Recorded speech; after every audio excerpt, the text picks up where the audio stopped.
You know that strange feeling of being slightly out of phase with the world around you? You remember when calling someone meant standing in one place, attached to a wall, and when the internet made a sound before it connected. You remember the weight of a CD binder, the patience of waiting for photos to be developed, the way boredom used to stretch long enough for imagination to fill it. And yet, you also move through digital spaces with ease. You understand cloud storage, remote work, streaming platforms, group chats. You can troubleshoot your parents' devices and still feel a quiet resistance to downloading another app. It's a peculiar dual awareness, fluent in the present, anchored in the past. Sometimes it feels like you're carrying two operating systems at once. Not conflicted, exactly, just layered. And every now and then, when conversations about generations start flying around, you notice something subtle. You don't fully see yourself in either camp. That in-between quality often gets misunderstood. From the outside, it can look like detachment or quiet skepticism. You might be labeled as cynical, private, overly independent, even emotionally guarded. But those labels rarely capture what's actually happening underneath. What appears like cynicism is often discernment earned through observation. What looks like guardedness is usually selectivity. What seems like resistance to trends is often a nervous system that has watched several new normals come and go. There's a steadiness to you that doesn't announce itself loudly. You adapt, but you don't gush. You participate, but you don't fully surrender to hype. And because you don't fit neatly into simplified narratives about optimism or disruption, you can feel slightly invisible in conversations that like things cleanly categorized. The truth is, none of this is a flaw. It's a pattern shaped by timing. You're part of what's often called the Xennial microgeneration. It's a small slice of time, easy to overlook, and often lumped into broader generational labels. But there's more going on here than most people realize. Xennials didn't just grow up in a different cultural moment, they grew up during a hinge point. As children, life was largely analog. As teenagers and young adults, the digital world accelerated rapidly. That overlap matters more than it seems. Developmental psychology tells us that late childhood and adolescence are when the brain calibrates its understanding of safety, belonging, authority, and possibility. Those years are when identity takes shape, and expectations about stability quietly settle in. For Xennials, that calibration happened while the ground itself was shifting technologically, economically, and socially.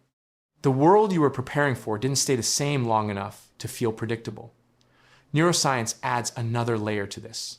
The brain is especially plastic during adolescence and early adulthood, meaning it's highly responsive to environmental change. When rapid technological evolution coincides with that window, the nervous system adapts accordingly. You learned early that systems can transform quickly. Career paths that seemed linear suddenly required reinvention. Communication styles shifted from face-to-face to screen-mediated. Privacy norms changed. News cycles compressed. Research on stress adaptation suggests that repeated unpredictability trains the brain toward anticipatory awareness. Not panic, but readiness. A subtle scanning for what might shift next. Many Xennials carry this as a baseline, an alertness that doesn't feel dramatic, just constant.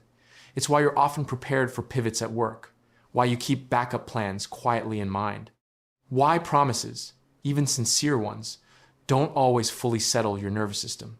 It's not pessimism, it's pattern recognition, wired through experience. There's also the matter of independence. Many Xennials grew up in households where self-sufficiency was normalized. Afternoons spent alone, figuring things out without immediate adult intervention, learning through trial and error before answers were searchable.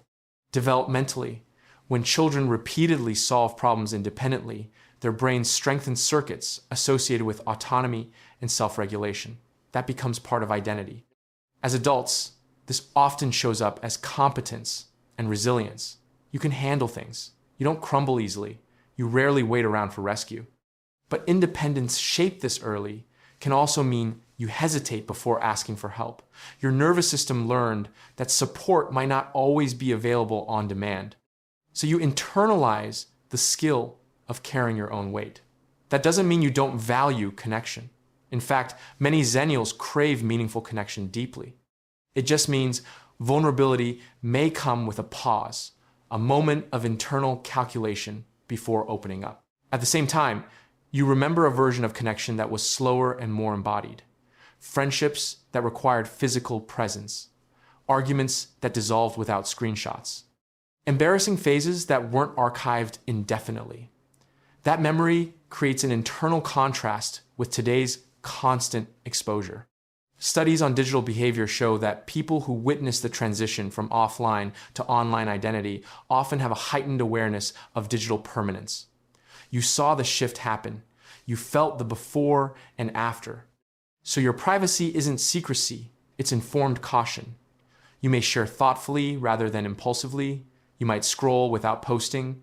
You participate, but selectively. It's not disengagement. It's discernment shaped by lived transition.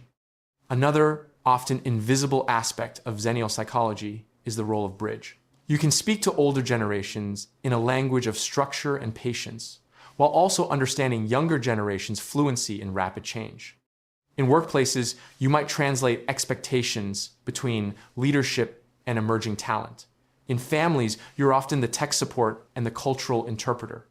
Research on bicultural identity, people who navigate two cultural frameworks, shows that this constant translation builds cognitive flexibility and perspective taking.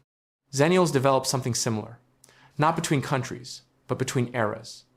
You can see multiple sides of debates. You're less seduced by extremes. You tend to hold nuance where others polarize. That skill is quiet but powerful. The trade-off, though, is a subtle sense of not fully belonging to either side. Too young for one narrative, too old for another. It can create a faint but persistent question: where exactly do I fit? Layered into all of this is the economic and cultural climate of early adulthood. Xennials stepped into the workforce just as the idea of lifelong job security was dissolving. Loyalty no longer guaranteed stability. Reinvention became expectation. Hustle culture intensified. You absorbed messages about productivity, optimization, personal branding, all while already carrying a nervous system accustomed to scanning for change. Cognitive science tells us that constant context switching, emails, alerts, multitasking keeps the brain in a mild but sustained stress response. If your adulthood unfolded alongside the explosion of these demands, it makes sense that you might feel a steady hum of activation. Not dramatic burnout, necessarily, just a low-grade tiredness. A sense that you've been on for a long time, and yet you continue adapting, updating skills, learning new platforms, adjusting expectations. Your flexibility can look effortless from the outside, but it's built on years of recalibration. It's important to say clearly, none of this is better or worse than other generational patterns. Every cohort adapts to its environment. Stability wires certain strengths. Rapid transition wires others. Xennials were shaped by acceleration, layered onto analog foundations. That combination produces a particular psychological texture, flexible but cautious, hopeful but realistic, independent yet quietly longing for steadiness. There's a paradox here. Because you've lived through multiple shifts, you're often calm during change. You've rehearsed adaptation, but prolonged ambiguity can be draining. Short bursts of crisis are manageable. Endless uncertainty wears thin. It's not fragility. It's a nervous system that has practiced vigilance for decades. There's also a subtle strength in remembering slower pacing. You carry a lived memory of life without constant accessibility. You know what it feels like to disconnect without fear of missing something essential. That memory can act as an internal compass. Even if you participate fully in modern systems, part of you evaluates them against a quieter baseline. That may be why you're selective about what deserves your energy, why you don't chase every trend, why you value depth over speed more than you articulate. It isn't nostalgia for nostalgia's sake. It's comparison born of experience. If any of this feels uncomfortably accurate, it isn't because you're overly sensitive or unusually complex. It's because your development coincided with transition. You were old enough to remember before and young enough to adapt to after. That dual awareness shaped how you approach work, relationships, technology, and trust. It shaped how quickly you believe promises. It shaped how carefully you reveal yourself. It shaped how you define security less as permanence, more as adaptability. There's nothing broken in that wiring. In many ways, it's deeply attuned to reality. And perhaps the quiet reassurance here is this: feeling slightly in between doesn't mean you're misplaced. It may simply mean you were built at a crossroads. Crossroads people often see more angles. They notice shifts earlier. They carry memory and momentum in the same body. That can feel lonely at times. It can also be stabilizing for others. If this reflection resonates, there are more layers worth exploring how this transitional wiring shapes intimacy, ambition, rest, even your relationship to aging. Sometimes understanding the context of your formation softens the edge of self-questioning. And if part of you has always sensed that your experience doesn't quite match the loud narratives around you, that intuition might be pointing somewhere important. There's more to uncover in that space, not as a label, but as a quiet recognition of how you were shaped and why it makes sense.